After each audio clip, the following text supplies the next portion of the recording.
ముఖ్యమంత్రి రేవంత్ రెడ్డిపై BRS MLA doctor K Sanjay తీవ్ర స్థాయిలో విరుచుకుపడ్డారు. రేవంత్ రెడ్డి తన తెలివితో ప్రజలను మభ్యపెడుతున్నారని, అభివృద్ధిని వదిలేసి కేవలం డైవర్షన్ పాలిటిక్స్ కే ప్రాధాన్యత ఇస్తున్నారని మండిపడ్డారు.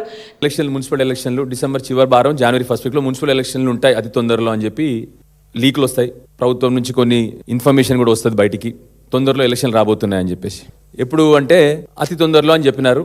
సరే ఫిబ్రవరిలో నిజానికి చెప్పాలంటే రేపటి నుంచి మా ఇంటర్మీడియట్ పిల్లలకి ఎగ్జామ్స్, రేపే ఇంటర్మీడియట్ పిల్లలకి ఎగ్జామ్స్.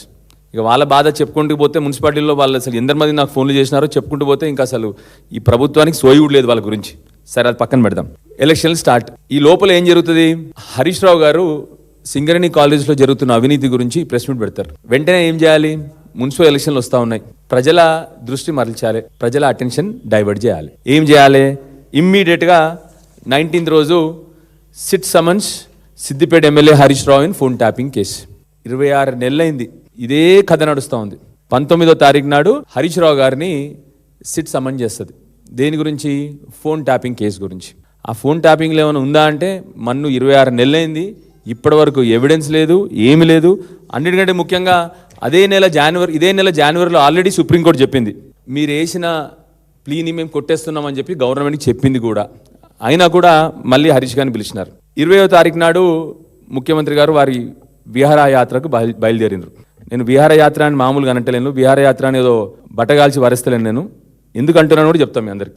ముఖ్యమంత్రి గారు 20వ తారీఖు నాడు దావోస్కు బయలుదేరినారు. దావోస్ తర్వాత ఒక 4 రోజులు ఎవరికి కనబడలేదు. మీ ప్రెస్లో కూడా వచ్చింది 2-3 చోట్ల ముఖ్యమంత్రి గారు మిస్సింగ్ అని. దాని తర్వాత లీడర్షిప్ సమ్మిట్ అని చెప్పేసి హార్వర్డ్ యూనివర్సిటీకి పోవడం జరిగింది ముఖ్యమంత్రి గారు.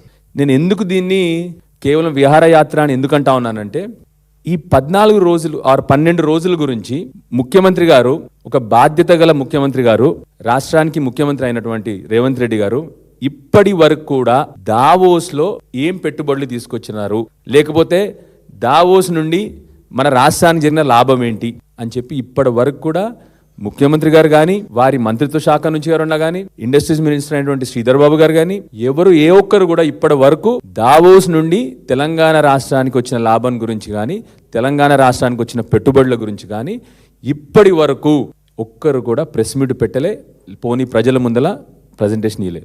అందుకొరకే నేను దాన్ని విహారయాత్ర అంటా ఉన్నాను. ఆ తర్వాత 3-4 రోజులు మిస్సింగ్ ఉన్నారు, అది వారి విజ్ఞతకు వదిలేద్దాం, మనం దాని గురించి మాట్లాడాల్సిన అవసరం లేదు. ఆ తర్వాత హార్వర్డ్లో కూడా ఏం నేర్చుకున్నారు?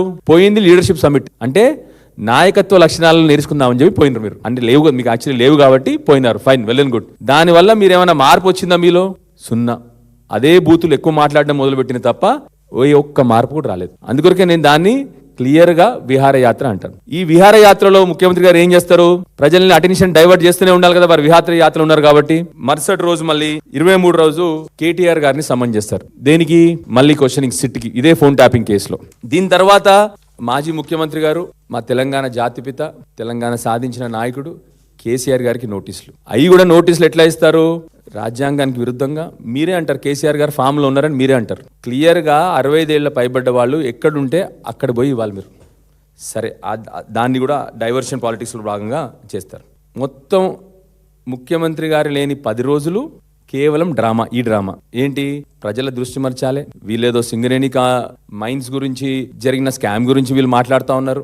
దాని గురించి ఇప్పటి వరకు ముఖ్యమంత్రి గారు కానీ, వారి మంత్రివర్గం కానీ ఇప్పటి వరకు జవాబు ఎవరు కూడా.